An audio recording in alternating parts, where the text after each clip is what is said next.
कैसे हैं संजय साहब? क्यों, कोई परेशानी है? इन शॉर्ट हम तो सिर्फ ये जानना चाहते हैं कि आपके हाल चाल कैसे हैं, आपका बिजनेस कैसा चल रहा है। इसी बात का तो मैंने जवाब दिया कि कोई परेशानी है। नहीं नहीं, परेशानी कुछ नहीं है, मैं तो बस अच्छाई के लिए पूछ रहा था। तुम क्यों पूछ रहे हो मैं बहुत अच्छी तरह से समझता हूं कि तुमने जो आग लगाई है उसके शोले कहां तक उठे हैं, तुम यही जानना चाहते हो।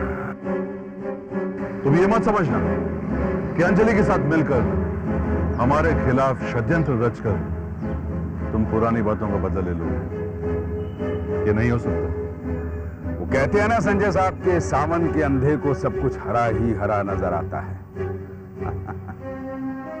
इन शॉर्ट आपको लगता है कि रावत हमेशा ही गलत करता है? नहीं भाई, बिजनेस अपनी जगह है, इंसानियत अपनी जगह है। मैं तो बस इंसानियत के नाते पूछ रहा था। एक हैवान के मुंह से इंसानियत की बात शोभा नहीं देती। बड़े अफसोस की बात है, बहुत परेशान लग रहे हैं आप। और हां, परेशानी की बात तो है ही।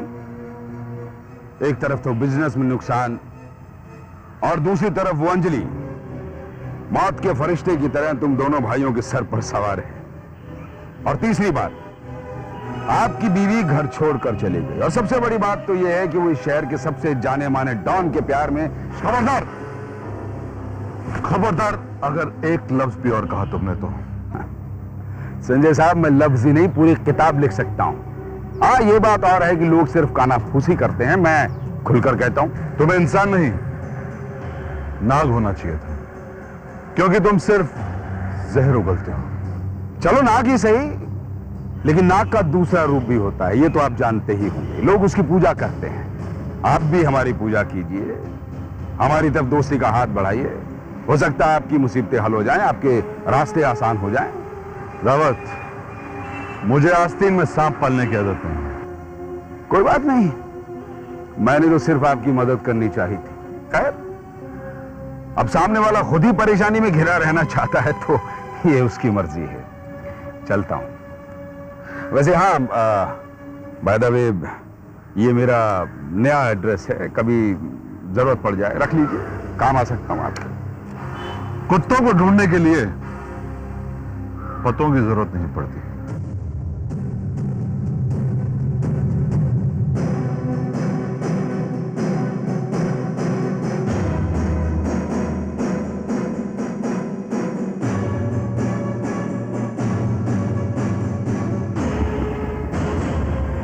अब जानता है कि मैं कुत्ता हूं, सांप हूं, उसके बावजूद मुझे छेड़ता है।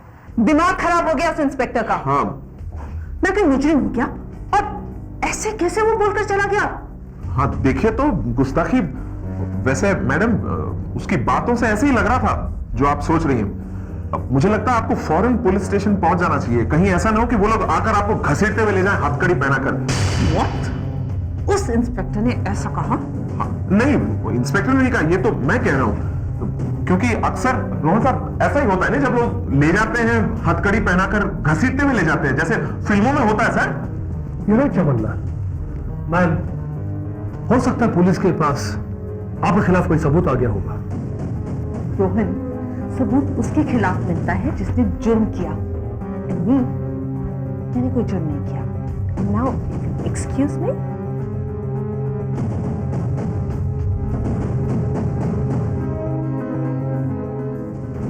रोहन साहब, लगता है इसके भी दिन पूरे हो गए। नहीं चमनलाल, कातिल जब कत्ल करता है तो उस लाश को ठिकाने लगाने के लिए खड्डा खोदता है। लेकिन ये लड़की उन कातिलों में से है जो कत्ल करने से पहले ही खड्डा खोद लेती है, इसलिए आज तक पकड़ी नहीं गई। दुरुस्त फरमाया सर आपने। वैसे आपको क्या लगता है, इस बार भी टोपी पहना देगी पुलिस को? वो टोपी पहना देगी? अब मतलब टोपी पहना देगी मतलब बेवकूफ बनाकर कट लेगी सर, जो बोलते ना बंबईया भाषा में। चमनलाल सर, तुम पर ये बंबईया भाषा बहुत सूट करती है। Thank तुम you. ऐसा क्यों नहीं करते? मेरी नौकरी छोड़कर उस आरिफ हटेले को क्यों नहीं ज्वाइन कर लेते? अच्छा आइडिया है, सोच लो। आइडिया तो अच्छा है, लेकिन करेला लगता करेला खाकर निकले थे सुबह नाश्ते में।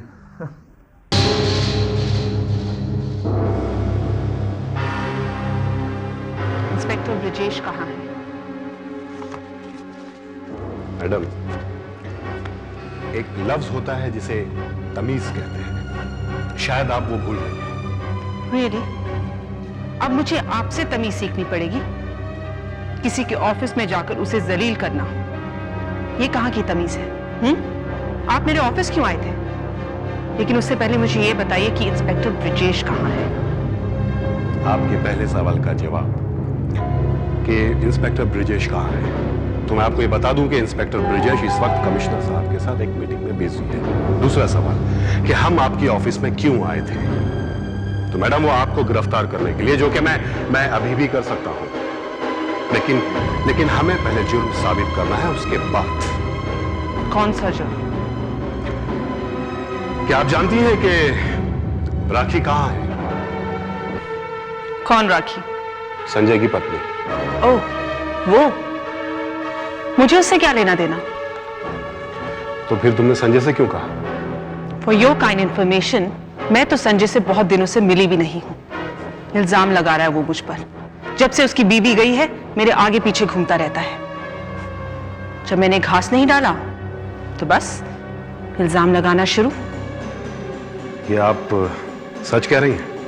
मुझे झूठ बोलने की क्या जरूरत है?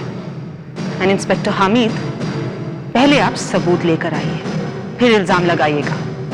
एंड रिमेंबर, मैं आप पर मानहानि का दावा भी कर सकती हूँ।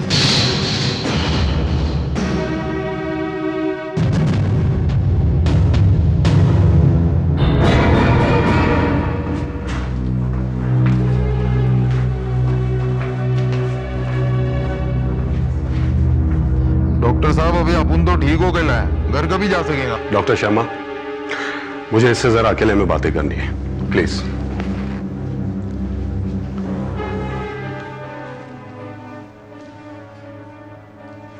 तू घर जाएगा आरिफ, बट तेरे नहीं, कानून के। पर इंस्पेक्टर साहब, अपन कोई मुजरिम थोड़ी है। सही कहा तूने। जब तक के जुर्म साबित नहीं होता, हम किसी को मुजरिम नहीं कह सकते। बट तेरे खिलाफ हम लोगों ने सारे सबूत इकट्ठा कर लिए। कौन सा सबूत? वो तो तुझे लॉकअप में जाकर ही पता चलेगा। इंस्पेक्टर, अपन के साथ मुंह संभाल के बात करने का। चुपचाप लेटा रहे हटेले, मैं तो अभी के अभी तुझे लॉकअप में उठा के डाल दूंगा। कह रहा हूं, सोच जरूर लेना।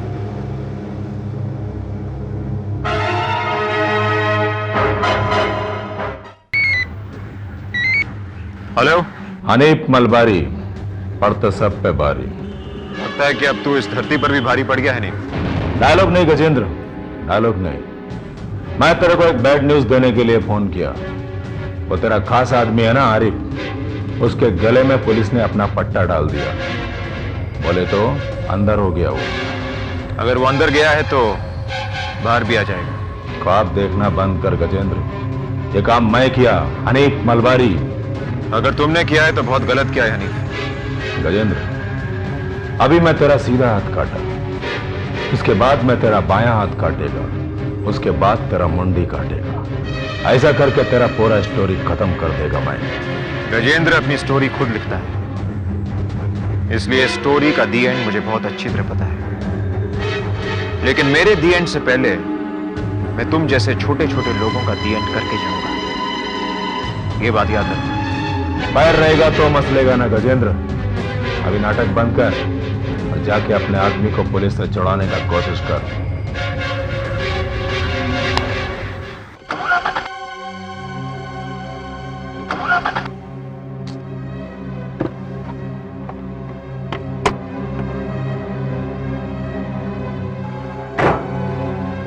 क्या हो भैया?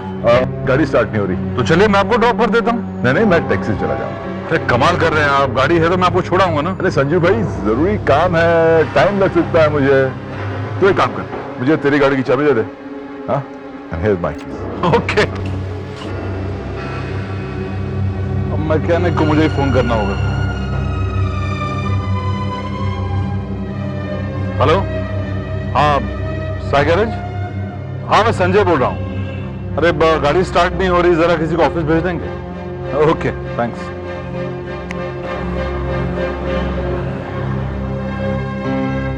हाँ भाई, क्या बात है, तुम अकेले हैं?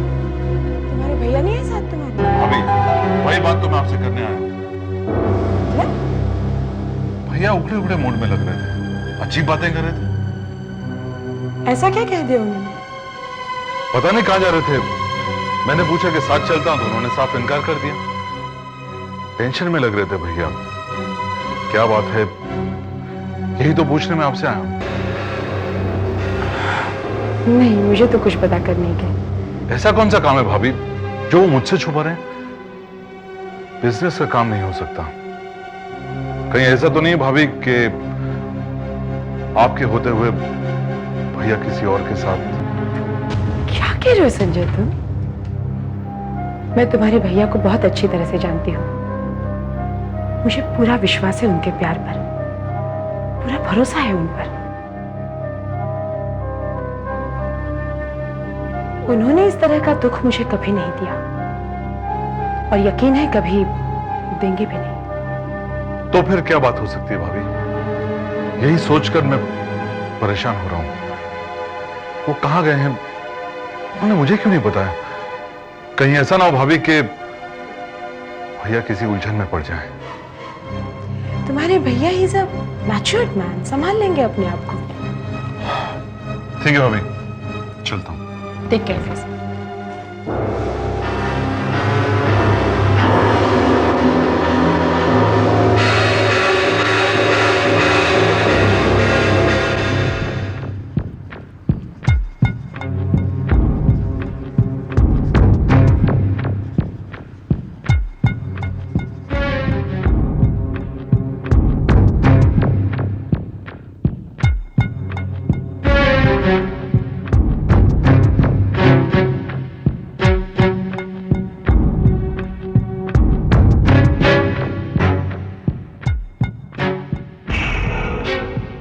क्या सोच रहा है आरिफ कि सच्चाई कहूं या नहीं?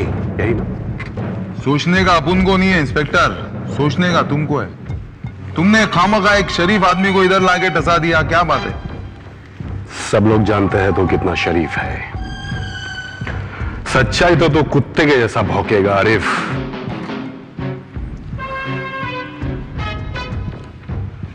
जिनको निगलने की आदत है ना साहब, वो लोग उगलता नहीं है, समझा कि नहीं? गलतफहमी है तेरी आरिफ, गलतफहमी है। अगर हम उगलवाने पर आएंगे ना तो ये दीवारें जो है ना, जेल की पथरी, ये भी मुजरिम की चीखों से कांपने लगती है, पनाह मांगती है ये। इसलिए अब मैं तुझे ये कहता हूं कि फैसला तेरे ऊपर है कि तू सच्चाई अपने दिल से निकालता है या जिस्म से जान। हंस ले।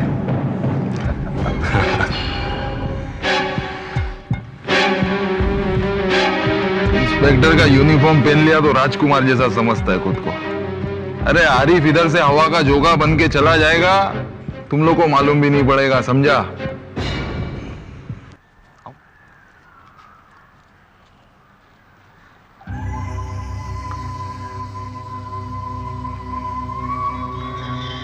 क्या बात है इंस्पेक्टर?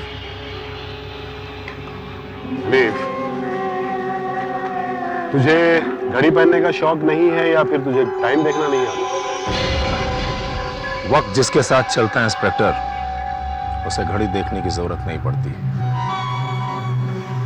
सुना है तू क्लब रात के 3 बजे तक के खुला रखता है, जबकि तेरा लाइसेंस 12 बजे तक का है। इंस्पेक्टर, लगता है तुम मुंबई शहर के बाहर रहता है या फिर सोता रहता है। अक्खा मुंबई का क्लब 12 बजे के बाद गैर कानूनी लाइसेंस से ही चलता है। किसने दिया ये लाइसेंस? नोट। रुपया फेंकेगा तो क्या नहीं मिलता ऑफिसर।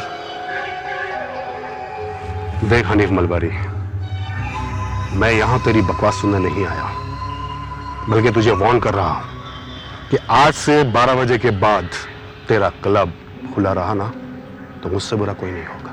पहले तुम रिश्वत लेना बंद करो। किसने ली रिश्वत? ये पता लगाना तुम्हारा काम है, हमारा काम नहीं है।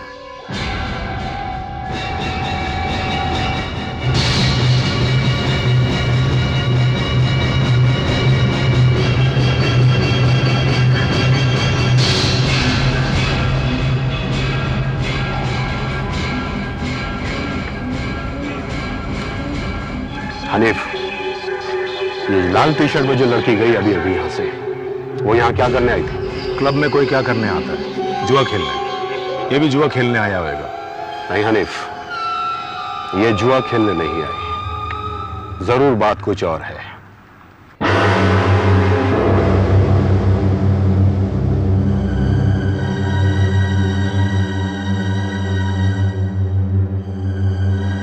बात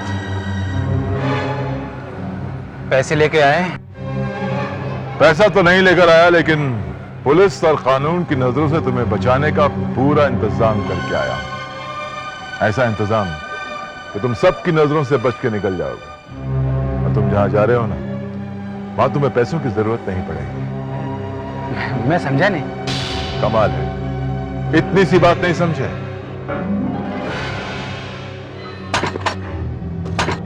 समझाऊं? ये क्या करें आप?